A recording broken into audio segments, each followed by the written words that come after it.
6 hours in onion chips. And we're this close.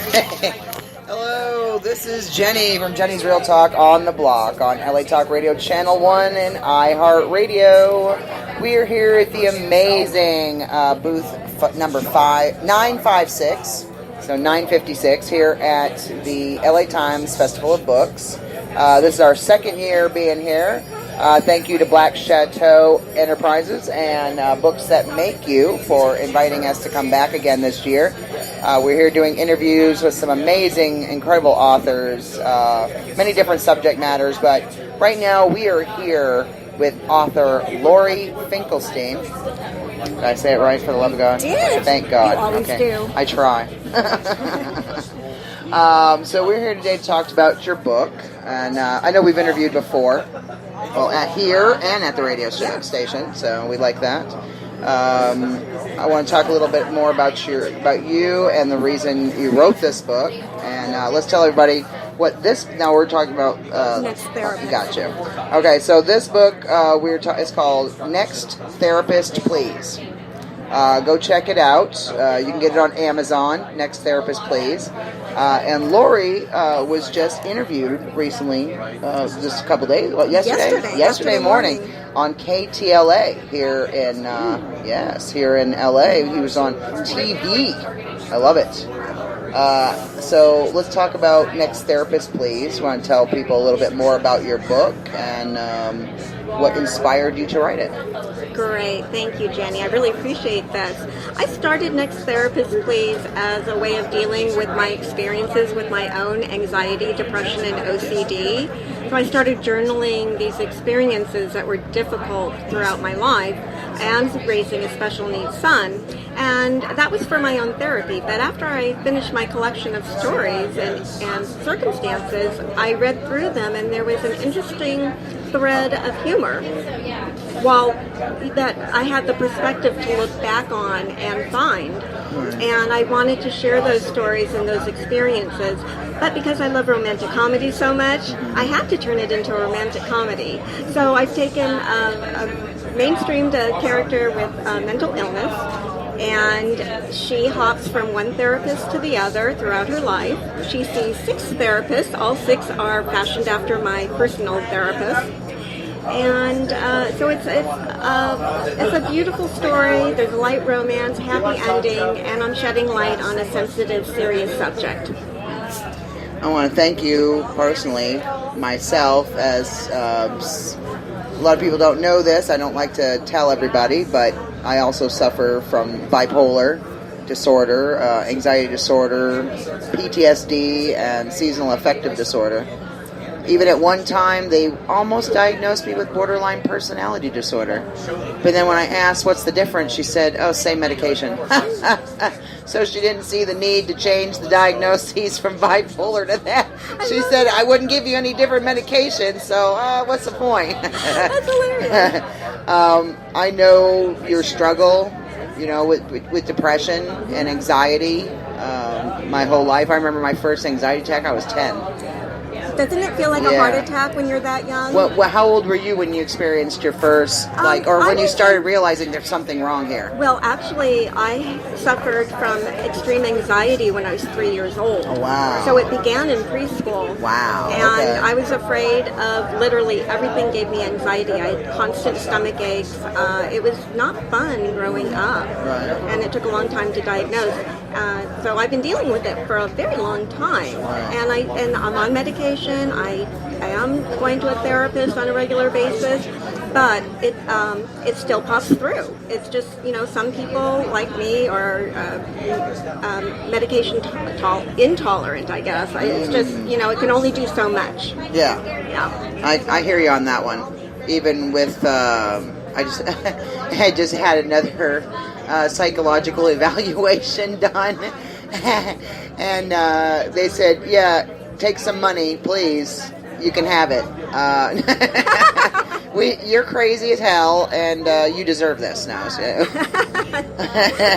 Next, we're waiting for the decision on our disability case. Yay, disability. Yeah. It's a fun system to go through. Exactly. Wow. Like, we just want to be part of all that. But I just tell them I don't work. I said, well, try to prove it. I'm not making any money from this yet, so it is what it is. Anyway, at least you got to have some humor with it. Absolutely. I mean, what do you find? Does that help you get through? It absolutely does. I find that humor softens the harshness of the reality, sometimes of having a mental illness. I love that laughter has health benefits in of itself. Humor is a great way to be approachable in a subject such as this, and I think it helps other people who may not be aware of what it's like to live with a mental illness to be introduced to it gently and get some good information and perspective on it. That's good. I mean, I want to thank you personally for helping the world to see what we have to go through. Right. You know what I mean? And you, like myself, we both have children that are special needs children. Yes. I know that one of your children was diagnosed. Now, I was hoping that my daughter wasn't going to have issues too, but my son has bipolar and anxiety and PTSD and all that stuff, and my daughter just got diagnosed also with depression. So now, a 15-year-old is on Prozac. I mean, I can't imagine, like, you haven't even the next level where you have a child with Asperger's. And now, what all has your child been diagnosed with? Both bipolar and high-functioning Asperger's. However, he's 29 now and doing great. But when he was 9 years old, he had a laundry list of diagnoses and acronyms for what the doctor told us he was dealing with, and it was very complicated. And so I want to mention that I donate 10% of the proceeds from my book to NAMI, the National Alliance on Mental Illness. Oh, nice. And the whole point of this, I mean, I want to give readers a great, light, fun, breezy read that they can get some substance out of, and also help break the stigma of mental illness. I'm doing it one laugh at a time. I'll do it for as long as it takes, because we do need to bring this out into the forefront of our dialogue so we can help more people help themselves. Bet you've sat through a lot of IEPs. Oh. One every 6 months. Those are... IEPs, if you don't know what that is, it's an individualized education plan for children that have mental and or physical disabilities. And it helps them to get through the school system where they can be placed with somebody who could sit with them in the classroom and, in case they want to bolt.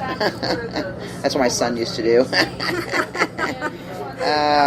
Even as parents, sometimes we don't always make the best decisions because we're going based on what therapists and doctors are telling us to do.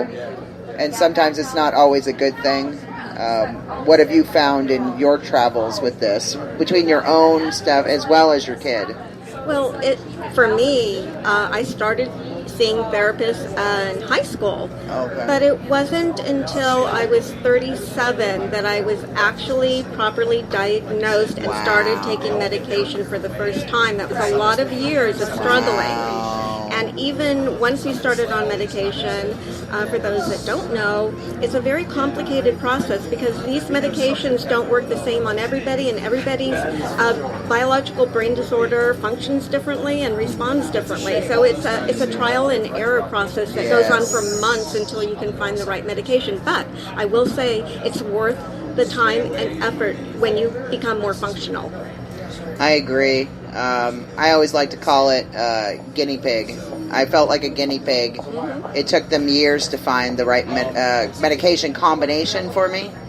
Yeah, me too. And at one time they had me on as many as 6 medications. 2 mood stabilizers, 2 anxiety meds, a sleeping pill, and an antipsychotic. And because of the antipsychotic, being on Seroquel for like 5 or 6 years, I now have motor control issues. Do you feel that? I mean, I was 27 when I was diagnosed, so at least earlier than you, earlier on. Yeah, but still late. But still, yeah. And I wish they had caught it sooner. Mm-hmm. But do you find my mother had mental illness? That's where it came from. Her.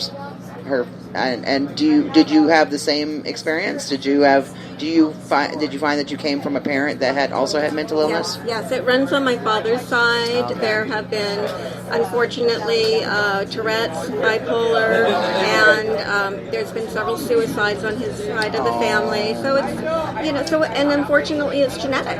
And it is. We can't choose how we're born or what we're given, but we all have the power to do the best we can and get the help that we need if we need help.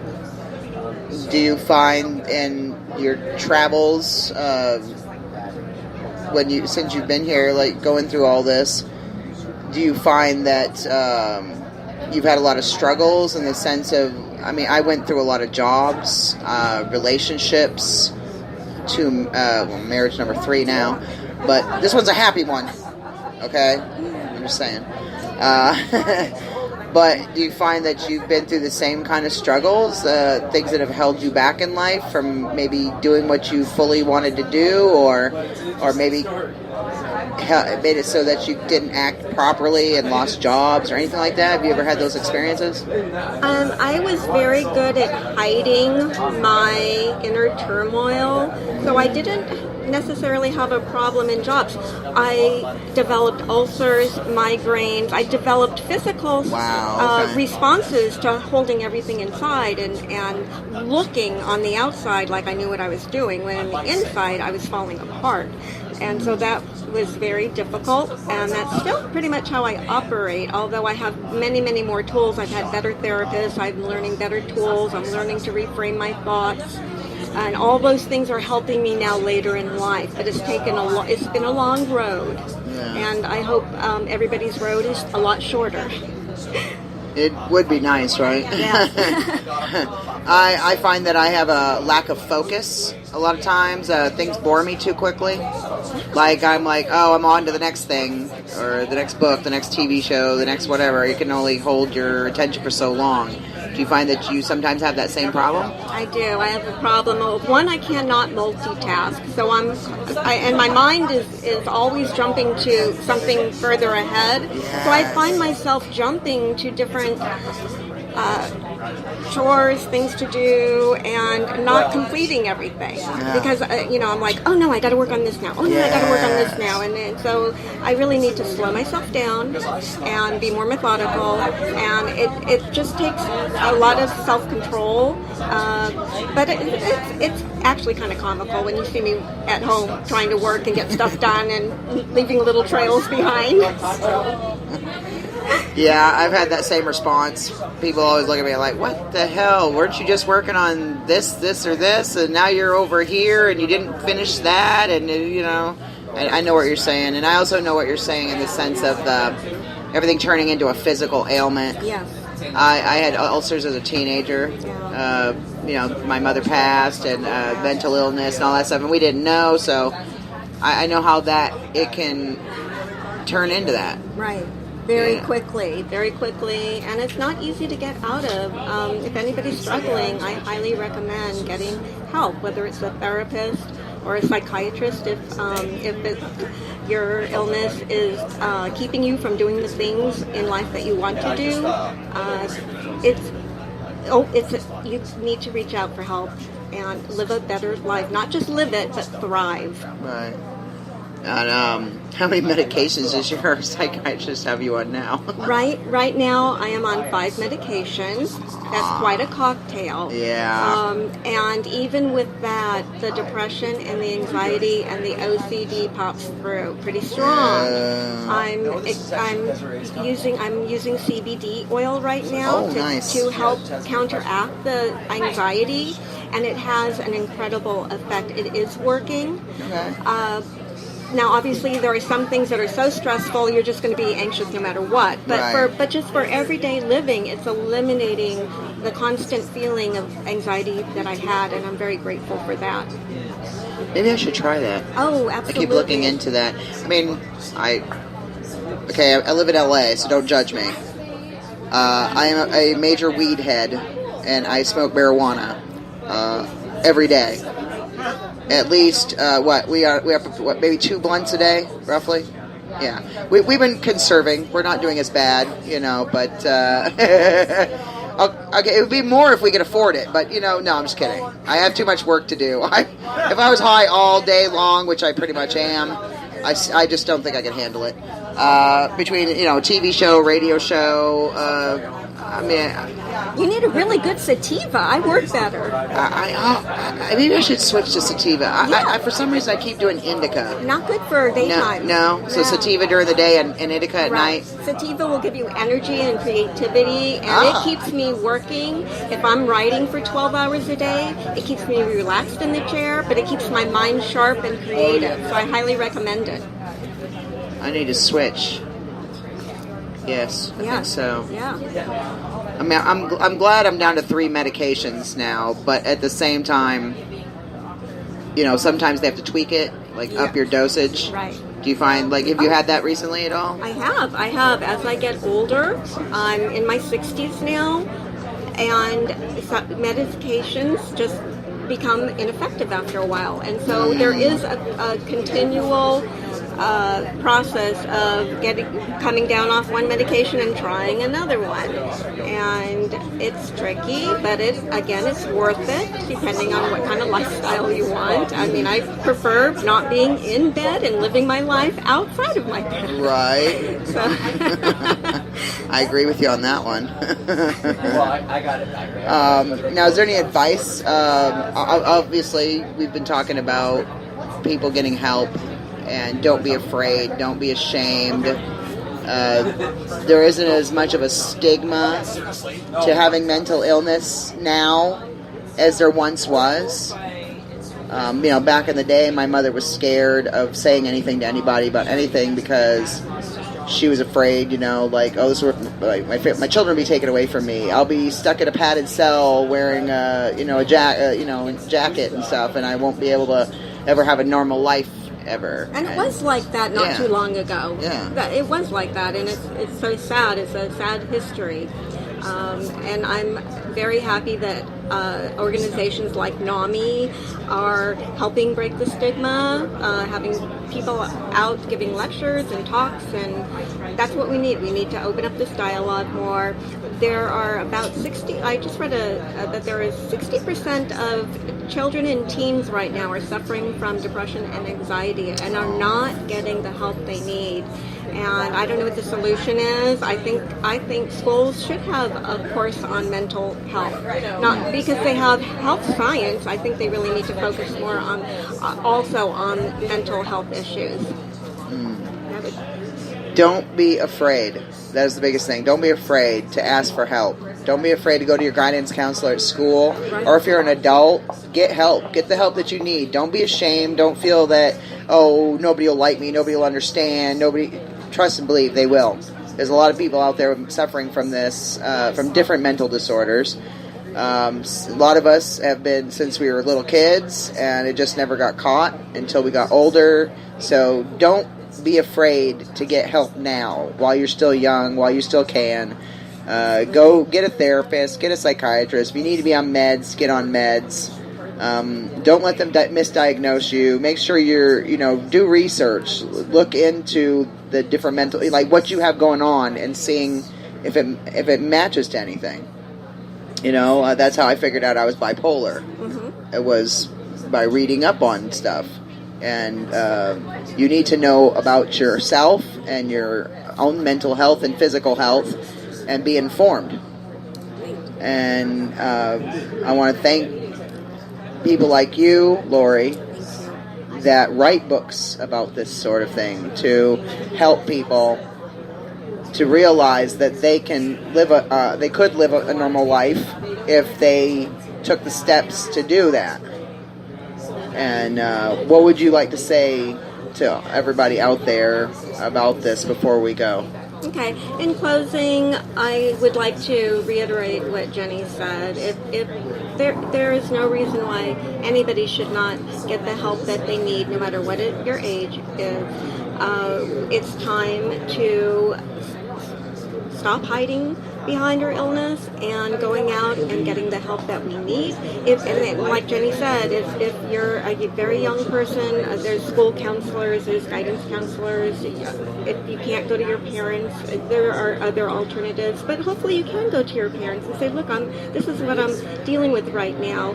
How can I get through this? How can I overcome this or whatever? And hopefully that will lead to a path of healthier living. Again, I want to say I'm so proud of you for the KTLA interview you did yesterday. She is definitely a woman to look up to, and someone I'm proud to call friend. Likewise. She's a good person. This has been Jenny from Jenny's Real Talk on the blog, LA Talk Radio, Channel 1, and iHeartRadio, and we've been here with interviewing author Laurie Finkelstein from the book Next Therapist Please. Go get your copy. Amazon. Where can people find you? Let everybody know your social media, your website, where you can get your book, that kind of thing. Okay, so let me give you my website, because every other form of social media is listed on there. There's so many. So if you go to Laurie, Laurie, and then my middle name is Beth, Beth, and then Art, A-R-T. So it's lauriebethart.com. And on my website, you can look up books. You can find me on Instagram. You can find me on Facebook. Just Google my name and I pop up. Trust and believe she'll pop up somewhere. Maybe here at the LA Times Book Festival, which she already did. So anyway, I want to thank you so much, Laurie, for being here today and speaking with us, especially about a topic that is very deep and a personal issue for a lot of different people suffering in the United States and all over the world. Again, biggest thing, don't be afraid to get the help that you need and deserve. Right. So, we're out of here. Till next time, we'll be back very shortly with Laurel Ann Hill interview. And Jenny out. Thank you.